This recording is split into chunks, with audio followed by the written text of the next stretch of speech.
बच्चों, सारा के बारे में हम बात कर रहे थे, सारा की लाइफ के बारे में। कल हमने देखा था कैसे उसकी मदर ने क्या किया था, अपने किचन में भी एक बोर्ड बनाया था।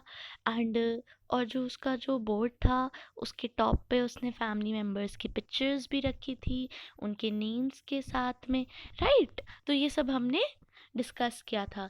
और उसकी बोर्ड का टाइटल क्या था? My name is Sara Bennett, I communicate with Bliss symbols. आपने बोर्ड भी देखा होगा उसका, उसमें tree, flowers, parks, person, shelter, family, mouth, ear, language, इन सब के लिए सिंबल्स थे।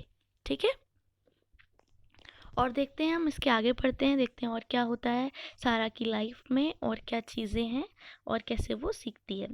सारा का जो न्यू बोर्ड था बच्चों, वो फुल ऑफ स्मॉलर सिंबल्स था। ठीक है, वो छोटे छोटे थे। जो सिंबल्स थे उनकी साइज़ छोटा था और वो बहुत सारे थे।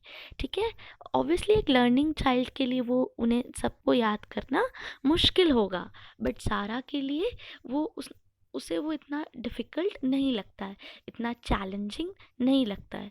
After all she said to herself, I can see. वो सोचती है चलो मैं देख तो सकती हूँ ना।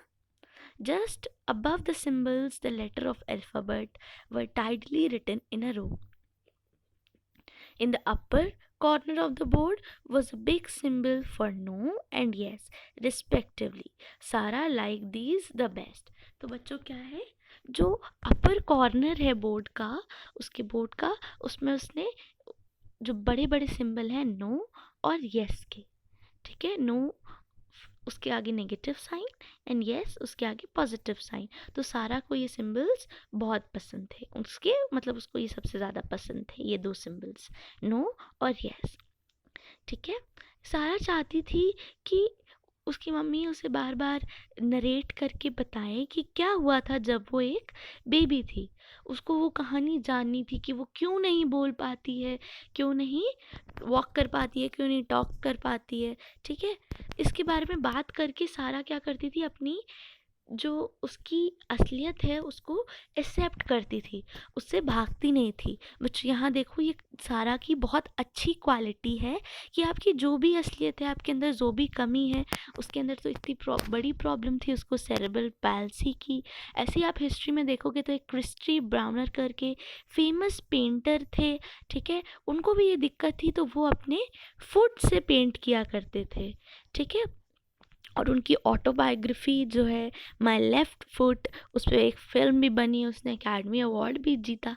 तो हमें ये देखना है कि पास्ट में जो भी लोग सक्सेसफुल हुए, उन्होंने क्या किया, अपनी कमियों को पहचाना, जो भी दिक्कत है उन्हें पहचाना एंड उसको एक्सेप्ट किया। जो यहाँ सारा है देखो, वो भाग नहीं रही है।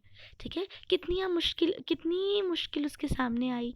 इनफैक्ट सिंबल्स इतने सारे हैं, पर वो सोचती है कि नहीं, मेरे लिए मुश्किल नहीं है, मैं याद कर लूँगी सारे सिंबल्स, कम से कम मैं देख तो सकती हूँ। ठीक है, एंड वो अपनी कहानी जानना चाहती है जिससे कि वो असलियत को एक्सेप्ट कर पाए।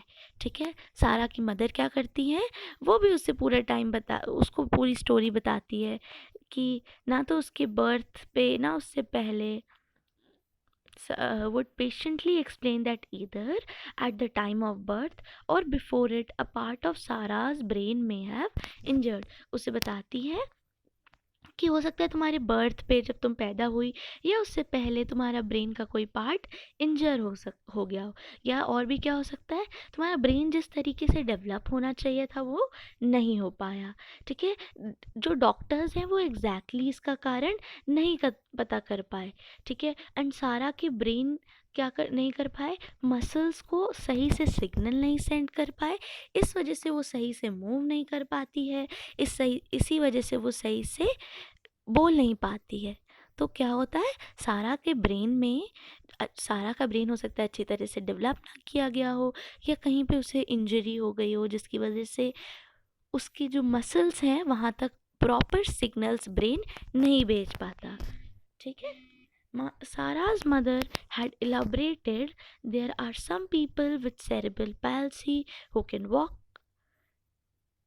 walk quite well, while most who unclearly can talk to. उसकी मम्मा ने उसे ये भी बताया कि जो सेरेब्रल पैल्सी के साथ जो लोग होते हैं वो कुछ चल भी पाते हैं अच्छे से एंड मोस्टली अच्छे से बोल भी पाते हैं। तो सारा को क्या लगा कि वो किस्मत वाले लोग हैं, फॉर्चुनेट लोग हैं। ठीक है, अब हम लास्ट पार्ट अपने चैप्टर का कल फिनिश करेंगे। आप इसको जितना पार्ट आज पढ़ाया है उसको रीड करिए, हार्ड वर्ड्स मार्क करिए एंड 2 टाइम्स लिखिए।